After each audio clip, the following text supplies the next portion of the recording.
आज एनसीपी के 9 मुंतखब एमएलए भी ऐवान के लिए अपनी कायद का इंतखाब करेंगे। पार्टी हेडक्वार्टर में होने वाली इस मीटिंग में एनसीपी के सरबराह शरद पवार भी मौजूद रहेंगे। जराये के मुताबिक हिज़्ब इख्तिलाफ का कौन होगा लीडर, इस पर भी तबादले ख्याल हो सकता है। तो बीजेपी और शिवसेना की भी आज मीटिंग होने वाली है, वहीं एनसीपी अरकान असेंबली की भी मीटिंग होने वाली है। सबसे पहले बात बीजेपी शिवसेना के हवाले से अगर कर लें, और बीजेपी की अरकान असेंबली की मीटिंग होने वाली है, इसमें लीडर का इंतखाब किया जाएगा। इस हवाले से हम अपने नुमाइंदे अमित राय से जुड़ने की कोशिश करेंगे, जो कि मुंबई से हमारे साथ जुड़ रहे हैं। अमित, सबसे पहले बीजेपी के हवाले से बताइएगा कि जो अरकान असेंबली को लेकर मीटिंग मुनक्किद होने वाली है, ये मीटिंग कितने बजे तक होने वाली है?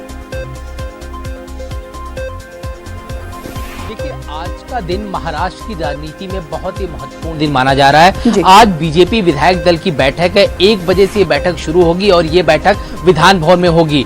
केंद्रीय पर्यवेक्षक के तौर पे केंद्रीय मंत्री जो है तोमर, वो मुंबई आ गए हैं, और जो इनके राष्ट्रीय उपाध्यक्ष हैं अविनाश राय खन्ना, इन दोनों लोगों को जो अमित शाह ने नियुक्त किया है विधायक दल की बैठक में पर्यवेक्षक के रूप में, ये दोनों यहाँ मौजूद होंगे। और विधायक दल का नेता लगभग मुख्यमंत्री देवेंद्र फडणवीस को जो है चुनना तय माना जा रहा है। इसके बाद जो है सरकार बनाने की जो प्रक्रिया है उसकी शुरुआत की जाएगी। लेकिन हमने ये देखा था कल जिस तरह से बीजेपी और शिवसेना के बीच लगातार दरार बढ़ती चली जा रही है, देवेंद्र फडणवीस ने साफ तौर पे कहा कि 2.5 साल के फॉर्मूले की बात बिल्कुल नहीं हुई थी। तो वहीं शिवसेना का बाद में ये रुख आया कि अमित शाह से बात हुई थी, फडणवीस वही मौजूद थे।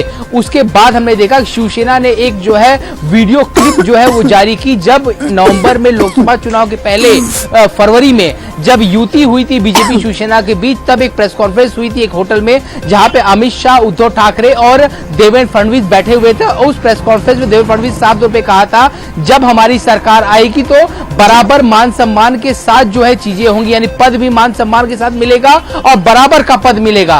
उस वीडियो क्लिप को जो शिवसेना ने जारी किया और साफ तौर पे कहा कि देवेंद्र फडणवीस झूठ बोल रहे हैं। उसके बाद हमने ये देखा जैसे जैसे दिन आगे बढ़ा, इन दोनों की खटास जो है वो बढ़ती नजर आई। 4 बजे जो एक होटल में बैठक थी, जिसमें केंद्रीय मंत्री प्रकाश जावड़ेकर के साथ शिवसेना के नेता जो है सुभाष देसाई और संजय राउत बैठक करने वाले थे, लेकिन उस बैठक को उद्धव ठाकरे ने कैंसिल कर दिया। उसके बाद हमने देखा कि फिर से जो है बयान जारी किया गया कि हम जो है बिल्कुल बीजेपी के साथ हैं, बीजेपी के पास कोई और विकल्प नहीं है। लेकिन जब तक शिवसेना की मांग को बीजेपी नहीं मान रही है, तब तक इस पर बातचीत संभव नहीं है।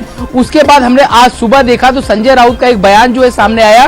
संजय राउत ने साफ तौर पे कहा है कि महाराष्ट्र की कुंडली में जो है जब भी सरकार बनना लिखा होगा तब सरकार बनेगी। और उसके बाद अभी कुछ देर पहले जो है वित्त मंत्री सुधीर मुनगंटीवार जो है महाराष्ट्र के, उनका बयान आया कि शिवसेना जो बातों को कह रही है उसको बीजेपी के नेताओं के सामने उसे साबित करना चाहिए कि आखिरकार कौन से 50-50 फॉर्मूले की बात हुई थी, और ये जो बात हुई थी किस नेता के सामने बात हुई थी और किस नेता ने उसे आश्वासन दिया था। मीडिया में बातचीत करने के बजाय उन्हें हमसे बातचीत करनी चाहिए ताकि कोई हल निकले। लेकिन हम देख रहे कल जिस तरह से सुबह से लगातार उठापटक शुरू है, हमने देखा कि मुंबई के कई इलाके में जो है देवेंद्र फडणवीस का जो है मुख्यमंत्री पद के लिए पोस्टर लगा हुआ है, तो वहीं दूसरी तरफ शिवसेना ने जो है आदित्य ठाकरे का पोस्टर लगाया हुआ है कि ये अगले मुख्यमंत्री होंगे। तो सीएम पद की लेकर जो है एकदम विवाद पैदा हुआ है। आज विधायक दल की बैठक है, 1 बजे बैठक शुरू होगी। देवेंद्र फडणवीस का विधायक दल का नेता चुना जाना लगभग तय माना जा रहा है। अब देखना होगा कि शिवसेना इस पूरे मामले पे आगे क्या कुछ रुख अपनाती है।